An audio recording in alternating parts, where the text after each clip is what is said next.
When the first German POWs stepped off the train in America, they froze. What they saw made them realize the war was already lost, and no one had told them yet. The crossing, and the first signs of America's hidden power.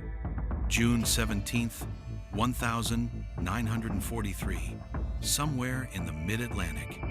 Cold spray lashes against the steel hull of the transport ship USS General William Weigel as it carves through the waves.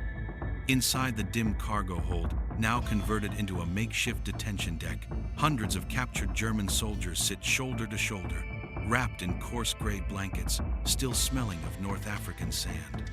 Obergefreiter Karl Brenner, a 4-year-old infantryman from Hamburg, presses his back against the bulkhead. The ship's engines hum beneath his boots, a deep mechanical growl unlike anything he ever heard in a Kriegsmarine vessel. This ship is too large, murmurs the man beside him. Feldwebel Hans Adler, shaking his head. One vessel carrying over 6,000 men? Impossible. But the Americans had done exactly that. Above them, sailors shout orders, winches rattle. Another crane swings cargo aboard. Karl closes his eyes and imagines the docks they left just hours earlier, vast, orderly, swarming with machinery that never rested. Even the American MPs escorting them seemed casual, unhurried, confident in a way that unsettled him. He thinks back to the moment of capture in Tunisia, the long columns of U.S. trucks, the endless streams of supplies, the rows of tanks that seemed to materialize from the desert itself. Where were they building all of this? Every German soldier asked the same question, but the answers would come soon when they reached America itself. The arrival, a coastline that shouldn't exist. June 28th, 1943, Hampton Roads, Virginia. Dawn breaks over the Atlantic like a blade of light as the transport glides toward shore. German prisoners crowd the rails, silent. A thin mist lifts, revealing a skyline of cranes, dozens of them rising like iron giants. Karl grips the railing. Rows of shipyards stretch so far that the horizon swallows them. Massive Liberty ships sit in dry dock, dozens under construction at once, scaffolding buzzing with workers. Locomotives move crates the size of bunkers. Forklifts dart between warehouses. Everything moves. Everything flows. A sergeant whispers under his breath, "Mein Gott." Hans Adler leans forward, incredulous. This cannot be one port. No country has this much. But they were wrong. This was just one port, one morning, one glimpse. And it was only the beginning of what America could do. U.S. Guards ordered the POWs into lines, their boots clacking on the sprawling concrete, wharves more space in one dockyard than some German industrial districts. Overhead, the sky thunders as a formation of B-24 Liberators sweeps inland, fresh from a factory, headed west for modification. Every week, an American MP says casually to another, 3 more plants are coming online. Ford's turning out bombers like automobiles. The prisoners exchange uneasy glances. Bombers like automobiles? How could that be possible? Into the heartland, a land built on machinery. The POW train rattles westward, deeper into the United States. Karl watches the landscape blur past fields, factories, rail lines stretching without interruption.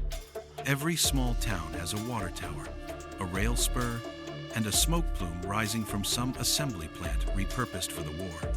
At a junction near Pittsburgh, the train slows. Karl cranes his neck and sees a line of freight cars, hundreds, long loaded with tank turrets, engine blocks, artillery barrels, steel plates stamped and ready for final assembly. A guard remarks offhandedly, "All that's going to Detroit. They'll finish those Shermans by next Tuesday." The Germans stare in disbelief. In the Reich, factories were already rationing power. Materials were fought over. Workers labored in facilities vulnerable to bombing, always short on something: coal, steel, manpower, time. Here, The assembly lines seemed endless. The trains moved like arteries carrying iron blood to every corner of a continent that simply never ran dry. Hans whispers, "If they can make this every week, how could we ever hope to win?" Carl doesn't answer, because deep down, he already knows. The camp's unexpected lessons in American capability. When the POWs arrive at Camp Swift, Texas, they expect barbed wire, brutality, perhaps hunger. They brace for humiliation. What they find instead is structure, efficiency, planning on a scale they've never seen in a military camp. Barracks built in neat grids. Mess halls feeding thousands at precise intervals. Warehouses filled with standardized clothing, tools, blankets, medical supplies stacked with military precision, replenished without fail. But what shakes them most is the machinery. Civilian trucks delivering lumber for new barracks. Construction crews expanding the camp even as the prisoners watch. A POW carpenter remarks, "They are building faster than we built fortifications on the Atlantic Wall." Another replies, "And they do it without shouting, without chaos, as if this is normal." It was normal for America, and every German soldier felt the truth settling into their bones. They were prisoners not just of a nation, but of an industrial force beyond anything Europe had ever imagined. The realization, confronting a superpower built on steel and speed. July 3rd, 1943, Camp Swift, Texas.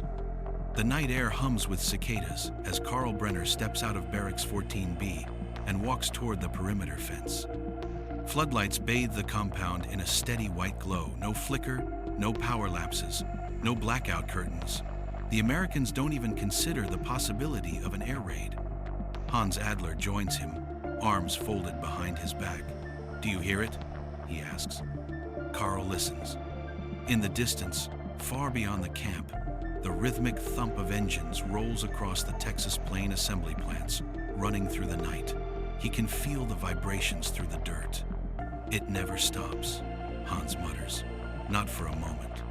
Their guards say the same thing. American factories operate 3 shifts a day, 7 days a week. No pauses, no shortages. Even the civilian cars driving past the camp gate, all painted dull, wartime colors, move with a confidence and power unseen in German towns drained by rationing. Karl exhales slowly. This country doesn't know what war strain feels like. Hans shakes his head. No, and that's precisely why we cannot defeat them. A visit that changes everything. 2 weeks later, U.S. officers announced that a group of POWs with mechanical or industrial skills will be taken to a nearby agricultural equipment factory to assist with wartime labor. It's not forced labor volunteers only, but half the camp shows up, curious. Karl, a former apprentice machinist, joins the group. The moment they step inside the factory, the air itself seems to vibrate. Rows of automated stamping machines pound out identical steel components with mechanical precision. Conveyor belts glide effortlessly between stations. Overhead cranes shift massive engine blocks as if they were toys. Women in overalls tighten bolts, operate drills, and inspect parts with a speed that leaves even veteran German craftsmen stunned. A foreman, noticing the POW's astonishment, laughs. "This isn't even one of the big plants," he says. "You should see what they're doing up in Detroit."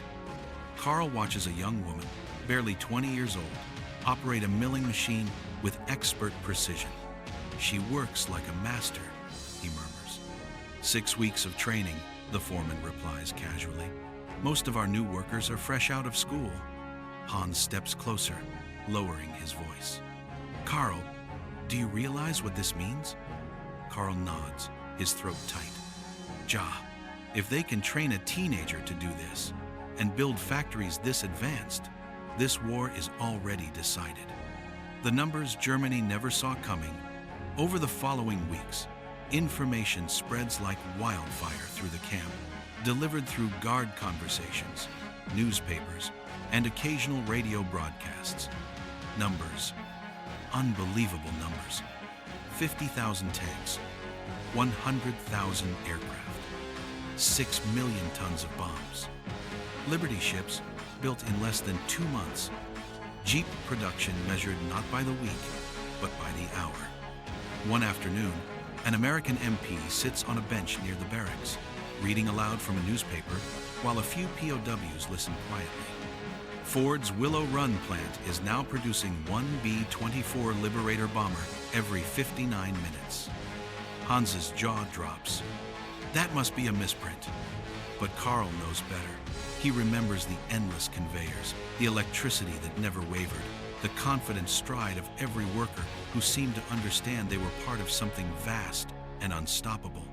This is why their troops in Tunisia never ran out of fuel, he whispers. Why their artillery never went silent. Why they could replace every tank we destroyed. The realization spreads through the camp like a cold wind. The Americans fight with resources no army can exhaust. A new perspective on the enemy. By autumn, German POWs begin writing letters home, carefully censored, but still revealing the truth. This country is bigger than we imagined. Their factories are everywhere. They can build more in 1 month than we can in a year. They will win this war. It's only a matter of time. Some POWs even express reluctant admiration for American efficiency. They describe the vast highways under construction even during wartime, the freight trains that run like clockwork, the supermarkets stocked with goods that vanished from Europe years ago. One soldier writes, "If the Führer had seen this before the war, he would not have declared it." Another writes, "Germany has courage, but America has endless steel." The moment of acceptance, December 10th, 1943, Camp Swift. Snowflakes drift through the cold Texas air as Carl stands in the yard, breath steaming. He watches a column of new prisoners, fresh from the fighting in Sicily, being processed at the intake station. They arrive angry, defiant, convinced the Reich still holds the advantage. Carl steps toward them. "You will see," he says quietly. "Soon, this country, it isn't just fighting a war, it is building a new world." Hans joins him. "The war in Europe was lost the moment we saw their factories." A young Oberleutnant scoffs. "You sound like defeatists." Carl looks toward the horizon, where the low thunder of distant machinery rolls against the winter sky. "No," he replies, "just men who have seen the truth." For the German prisoners of war, thousands of them scattered across America, the shock was universal. They had not been defeated by numbers alone, nor by tactics, nor by luck. They had been defeated by a nation whose industrial power was so vast, so relentless, that it reshaped the entire course of World War II. And standing inside that machinery-filled, electrified, unstoppable colossus, the POWs understood what few in Germany ever had. America wasn't merely an enemy. It was a superpower, one the world could no longer ignore.